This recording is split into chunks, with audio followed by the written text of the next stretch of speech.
Hey, Zexion Black Jolf here. Today I'm going to do my very first movie review. And what better movie to review on my first one than a imported animated German film called Felidae. Many adults out there may know about Felidae. Many teenagers might not. But the film is actually pretty good.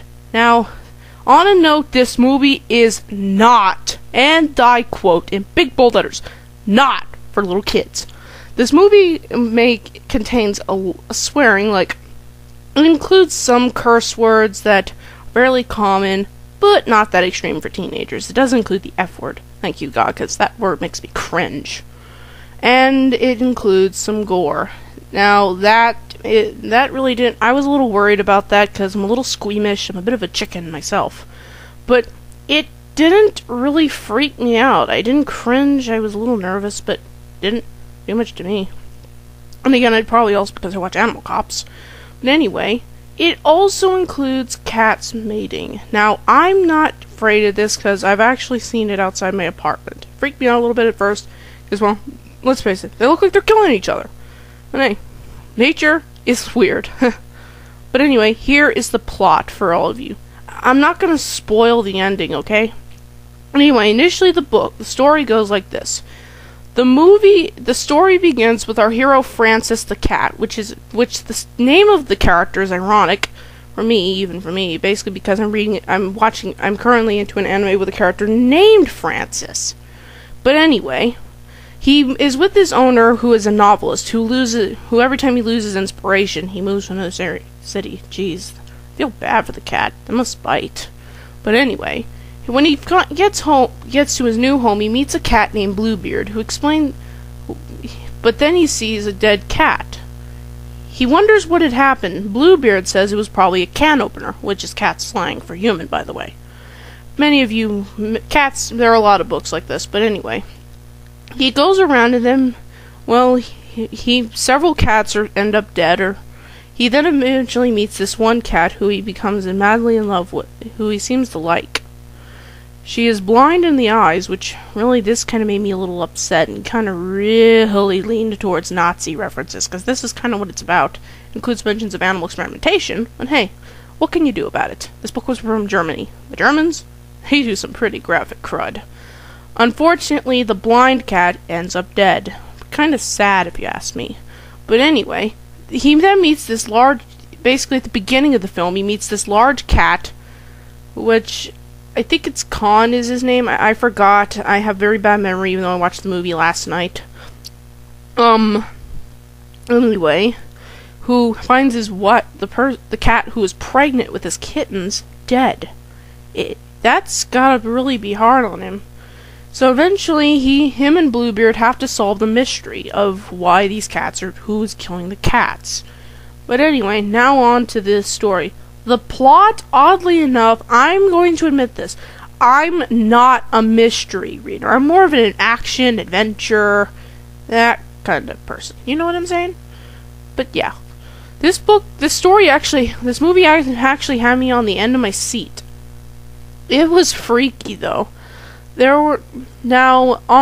Basically, I actually was waiting, okay, who's the murderer? Who's the murderer? Come on, who's the murderer? Who is it? Well, who was it? It was pretty intense. I never felt like this.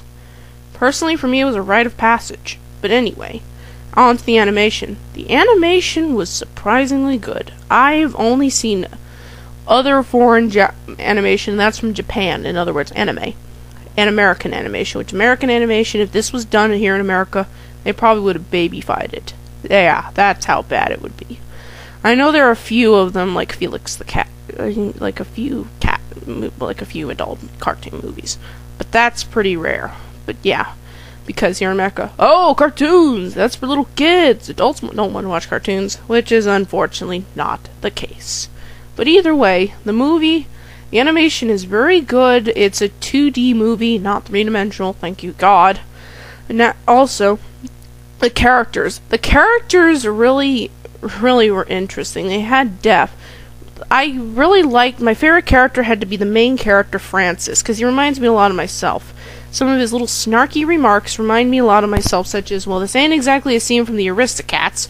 So, and then basically when he meets those two punk cats, forgot their names, very sorry about it if I forget names, who say, oh boy, time to meet the local neighborhood scumbags. Sounds like something I would say here. I live in an apartment complex full of punks and whatnots. You know what I'm saying? That kind of stuff can get stressful. So pretty much, yeah. Bluebeard was hilarious. He's got the mouth of a freaking sailor. That's pretty good, I have to admit. He freaking curses at everything, and he's just hilarious, and all he cares about is food. And then again, he's a stray. I mean, yeah, my mom, I would understand why strays are like that. My mom actually gave the strays like water or something like that. Yeah. Sorry about that. But the cats are truly interesting.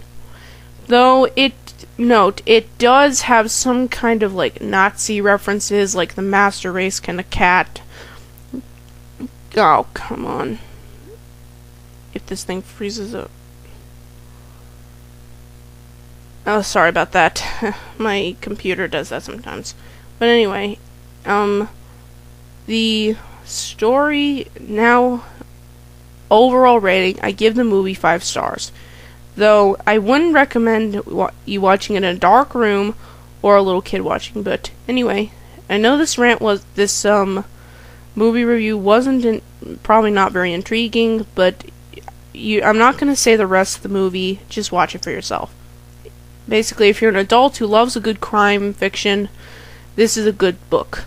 If you're a person who likes crime fiction and cats, this is a really good book. But if you're a person who loves cats, mystery, and suspense, and gore, this is a really good movie for you. But anyway, I'm sccedently.